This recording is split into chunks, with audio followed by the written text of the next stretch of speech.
Magandang araw po sa inyong lahat mga kababayan at welcome back dito po sa PNR at eto nga mga karibin natin, OMG, palalayain na. Senado umaksyon na kay former PRRD. Yan mga kababayan, patungkol po riyan ang ating aalamin at bibigyan ng komento ngayong araw na ito. Pero bago pong lahat, kung bago ka pa lang at di pa po nakapag-subscribe sa ating munting channel, please don't forget to subscribe at palike na rin po ng video ito. Maraming salamat po at eto na nga, simulan na po natin to. Sama na ang bayan ko sa magnanakaw na tao.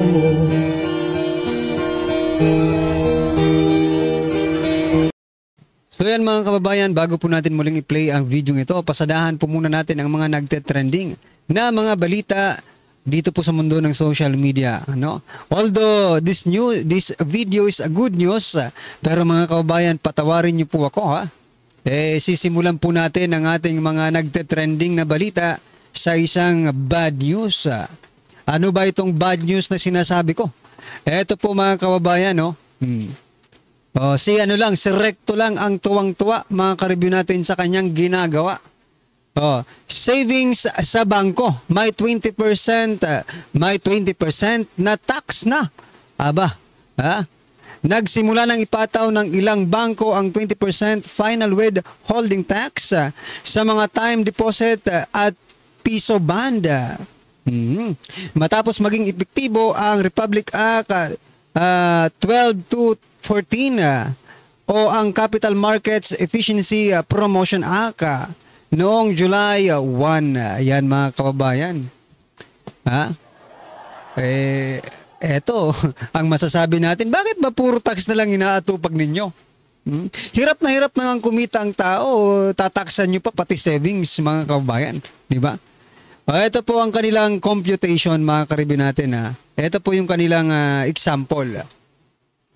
Ibig sabihin, kung ang isang tao ay may nakalagak na 100,000 sa bangko at kikita ito ng 6,000 pesos sa loob ng isang taon, batay sa kasalukuyang 6% annual interest rate, babawasan ng 1,200 ang kinita nitong interest dahil sa bagong pulisiya. Kita nyo na yan? Diba?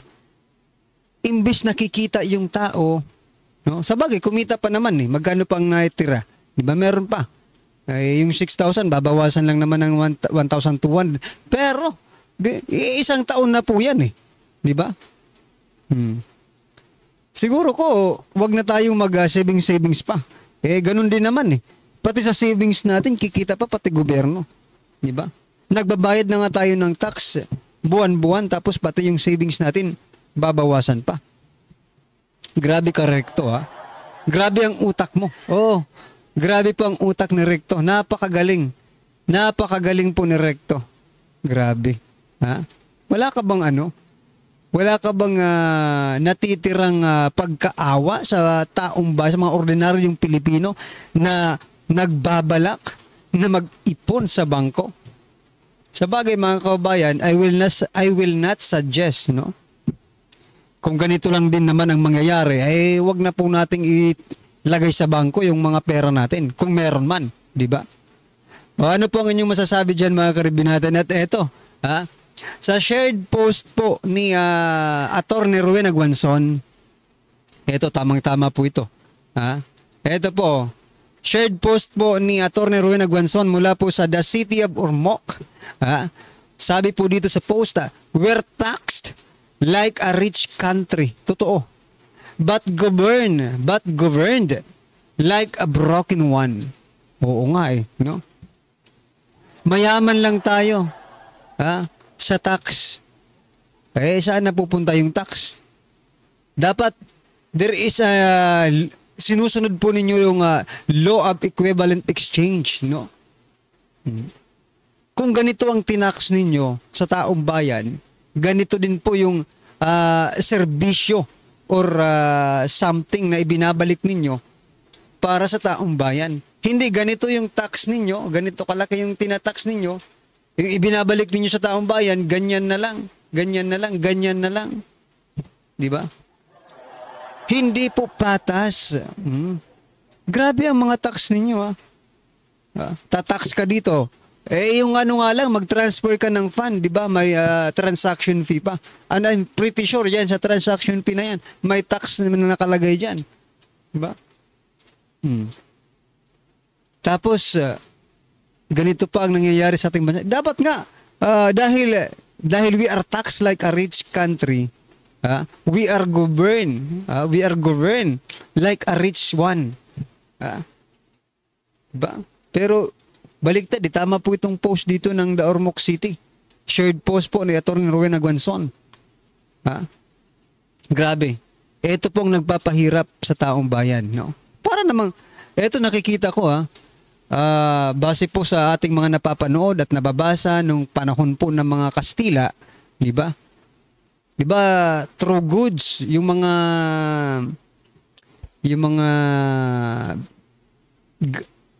serbisyo, 'di ba? Yung mga pagkain, mga prutas, 'di ba? Oh. Truth, yun yung ginagawang tax noon kasi hindi pa naman uso yung pera, 'di ba? Oh. Parang ganito po yung nangyayari sa atin, 'di ba? The more the government get more tax. Naghihirap ang taong bayan noong panahon po ng Kastila, 'di ba? Kasi halos wala na po silang makain, napupunta na lang lahat yung pinagtrabahuan nila, di ba? Ibinibigay doon bilang tax, mga kababayan. Pagbubuwis. Di ba? Grabe.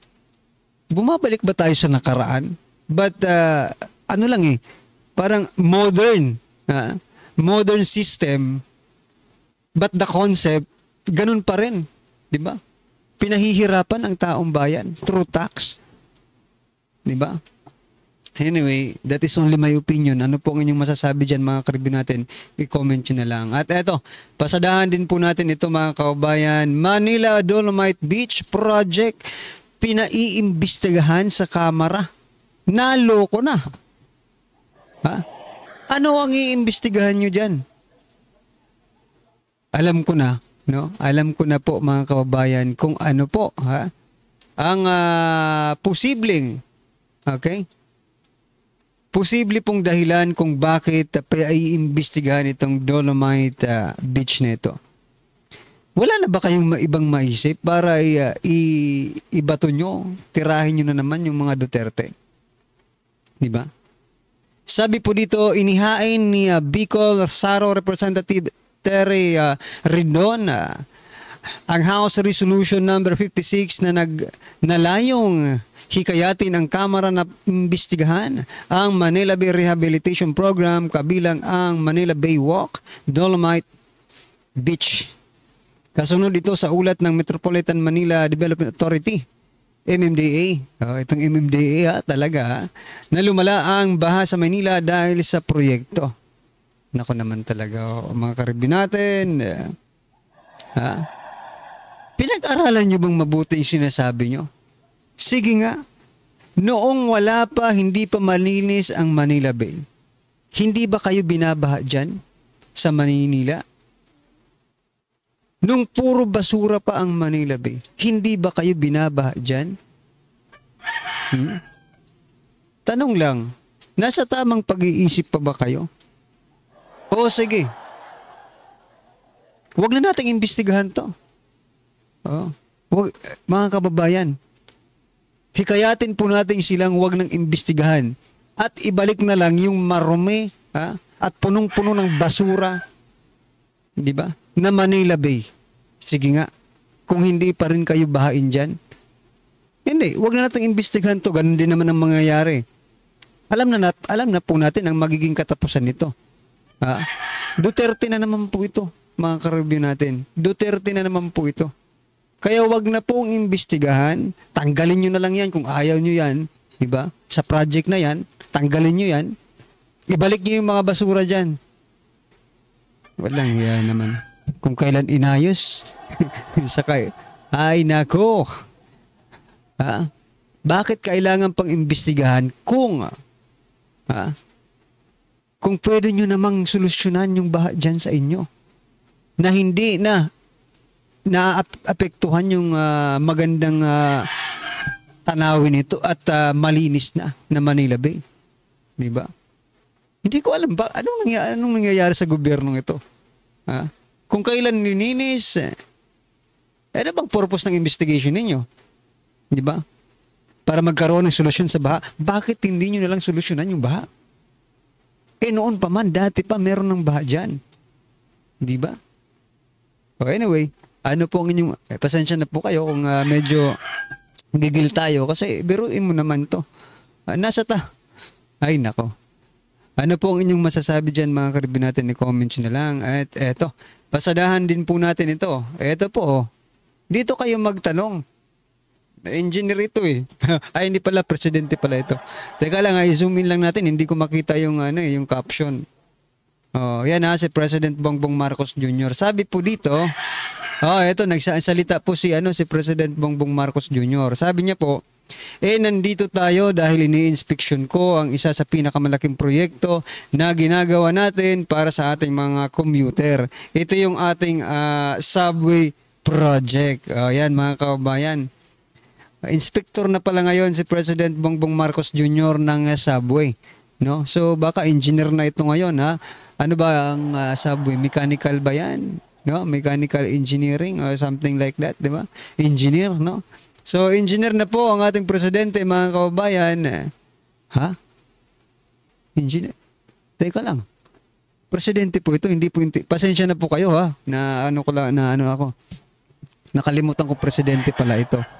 Pero di ba dapat ang nag-i-inspection dyan, mga kababayan, ay yung may mga alam. Ha? Ngayon, ano ang President Bongbong Marcos Jr., what are you trying to point out right now that you are expert dyan po sa pagtatayo ng subway? Yun po ba ang gusto nyong palabasin ngayon sa ating mga kababayan?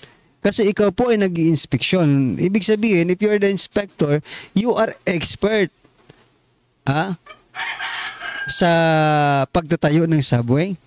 Dapat kasi ang nag-i-inspection dyan, mga kababayan, para hindi mabulilyaso yan, mamaya may nakaligtaan kang matingnan dyan, isang tornilyo, bumagsak yan, di ba? Dapat yung may mga alam. That's what I'm trying to point out. Kung presidente ka, yes, you are the president. But you are not the expert pagdating po sa ganyang mga bagay. Ipaubaya mo po yan doon sa mga matatalino at mga may pinag-aralan patungkol po sa paggawa ng subway. Sa pag-i-inspection na yan. Okay? Yan lang po ang gusto kong iparating sa inyo mga karibin natin na hindi naman lahat, no? Hindi ibig sabihin na executive ang trabaho ninyo ay ganyan, di ba? May utusan nyo yung mga eksperto. Because the president is not expert. No? Okay? Yan lang po gustong i-point out. Wala po tayong sinasabing iba. Pero di ba? Common sense naman po. Alright? Ito, last po natin pag-uusapan. Ako, ito, good news po ito mga karibin natin. Bago po natin i-play yung video na good news din, ito, good news din po ito. Ito mga karibin natin, PCO, binawi ang utos laban kay Eden Santos. Nako mga, bakit kaya ang tanong? Eden Santos ng Net25 mananatili sa Malacanang beat matapos bawiin ng PCO ang dating hiling na alisin ang reporter. Hiling lang pala. Akala ko ba may protocol breach, no? Or tama di ba breach? Nalabag yung protocol. Ngayon ang ano dito, ang balita, hiling na alisin ang reporter. Ibig sabihin, this is only a request of someone inside the PCO. At sino kaya yon? Okay? Sinabing overreach. Ito ayon kay bagong PCO Secretary Dave Gomez. Okay? Ano po ang inyong masasabi dyan mga kabayan? Bakit kaya hindi nila tinanggal si Ma'am Eden Santos? Okay? Baka titirahin kasi sila Titirahin po sila ng taong bayan kapag tinanggal po nila si Ma'am Eden Santos. Kaya alam niyo naman po, si Ma'am Eden Santos lang ang nakikita natin dyan sa mga sinasabing Malacanang beat na mga mainstream media, di ba? Siya lang ang nagpapakatotoo Nasasabi natin nagpapakatotoo kasi, di ba? Parang factual po yung kanyang pagtatanong, hindi po mga matatalinhaga, di ba? Some of the questions are really intriguing, di ba? Pero yung iba, nako, go with the flow lang, go with the flow lang.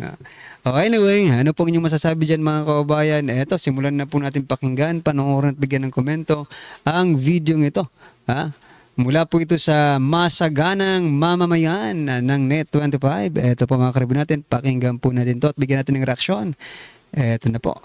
Naghahain kasi ng panukala ngayon na ang dating Pangulong Rodrigo Duterte daw po, dahil sa marami nangangamba ano ba talaga ang tunay niya kalagayan? Ang sabi nung ni Mrs. Zimmerman, butot balat, mukhang mahina. Kaya ang sinusulong daw po ngayon ni Senador Alan Cayetano ay i-house arrest na lamang daw po ang Pangulong Duterte. Pero ito pala, house arrest ng embahada natin doon sa Netherlands. Para daw po makita talaga at masubaybayan ang tunay na kalagayan ng dating Pangulong Rodrigo Duterte, Sen. May pasilidad ba naman doon? Yun na nga po ang tatanong din natin. Kung ako tatanungin mo, iuwi na lang sa Pilipinas, dito ano talaga. Di ba? Sususugan ko yung resolution ni Senator Cayetano. Opo. I-grant siya ng temporary release, pero dito na sa ating bansa, kahit na hindi na tayo member. Di ba? Po pwede ba? Kasi parang ayaw ding pumayag ata ng ICC sa lahat ng request natin para sa dating Pangulong Duterte. Parang hindi nila... Yun nga yung hindi ko maintindihan dyan sa ICC na yan . Si Pangulong Duterte, idinimanda nyo pa lang. Hindi pa naman guilty yung tao . Kaya ako medyo... Siyempre, nagkagasta-agasta, pumunta ako rin, ang layo nun. Hindi naman ako pupunta sa ganung lugar na napakalayo. Isipin mo, 16 na oras kang nasa aeroplano. Ayaw ko pa naman yung hindi ka naman hindi ako nakakatulog sa aeroplano . Gusto mo matulog? 12. Sa Dubai ka muna di ba? Pagdating mo sa Dubai, may 2 oras ka pang pakuya-kuya-kuya doon . Hindi ka pa naman layover. 2 hours na layover. Tapos 6 na oras. Tapos 6 na oras na naman. Pagdating mo doon, Amsterdam yun . Hindi naman The Hague ka. Sasakay ka na naman ng siguro 1 oras bago ka makarating sa The Hague. Isipin mo sakripisyo yun. Ang buong akala ko man lang, makita ko man lang sana yung tao. Hindi man lang ako napagbigyan . Kaya nga tinatanong ko, ito ba talagang tunay na korte na sinasabi pa naman, International Criminal Court? Ba't naman hindi mo payagan kung sino man yung nakikiusap sa iyo na mabisita man lang? Dito naman sa atin, hindi ganun . Opo. Di ba? Opo. Anyway. Isang tanong na lang siguro. Ano pa? Sige. Totoo po ba na kayo ay magiging chairman ng Senate Blue Ribbon Committee? Parang yellow ribbon ang binibigay sa... Red ribbon. Kakatatayo na tayo, yellow ribbon, round in old oak tree. Kasi, kailangan ba may ribbon? Kasi yun ata. Yun ang lumabas mga balita. Ang nag-announce ata niya si Senate President Pro Tempore Jinggoy Estrada, Sen, para ikinukonsidera na kayo ay manguna doon sa Senate Blue Ribbon Committee. Kung ibibigay sa akin yun, tatanggapin natin. Pero ang gusto ko rin, hindi makakasagabal doon sa gusto ko talagang ibaba ang kuryente. Yun naman ang palagi ko sinasabi. At sinabi ko rin naman sa kanila, pagtulungan natin.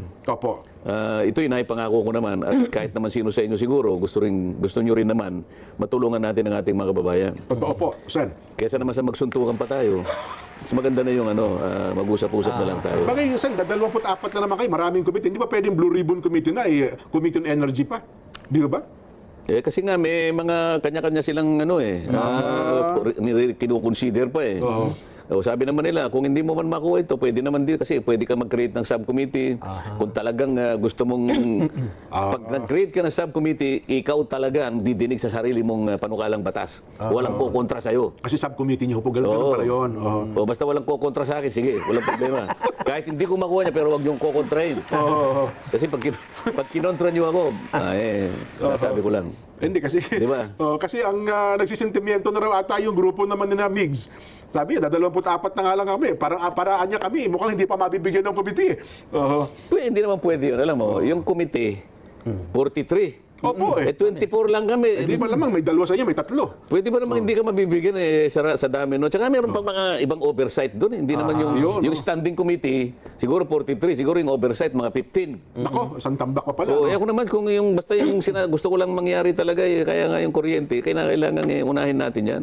Sabi ko sa kanila. Lalo ngayon, Sen, marami nang naniningil sa iyo na akala, aywan ko lang, iba dyan, bash, sabihin na iba ang motibo eh. Na para ba akala nila nung mahalal kayong senador, ay agad-agad bababa ng 2,000 piso. Libre agad yung 2,000 piso. Hindi po ganun ang proseso. Ikaw naman, nagpapapaniwala ka naman to. Ay, yun na nga po. Paliwanag mo sa kanila na idadaan po natin sa batas yan. Kaya nga po nakikiusap sa mga kasama niya ngayon pa lang, huwag na po kayong kukontra, samahan po ninyo ako, di ba? Pagtulungan natin sapagkat ang mabibiyayaan po natin dito, mga kababayan natin. Yan, opo. Hindi naman po pwede sinabi ko yun pagkat ngayon mangyayari na. Hindi po ganun. Akala nila, Isabatas po natin. Akala nila, nanalo kayo, hindi agad magbabayad 2,000 piso na kuryente. Hindi.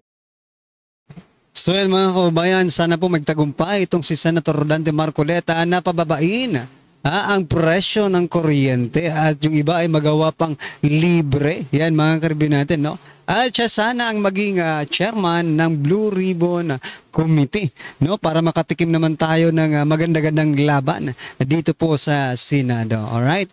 Ano po ang inyong masasabi dito mga karibin natin? I-comment nyo na lang po sa baba para at least alam po ng ating mga kababayan ang inyong opinion. Maraming salamat po. Please don't forget to like the video. Maraming salamat po. Sawa na ang bayan ko sa magnanakaw na tao.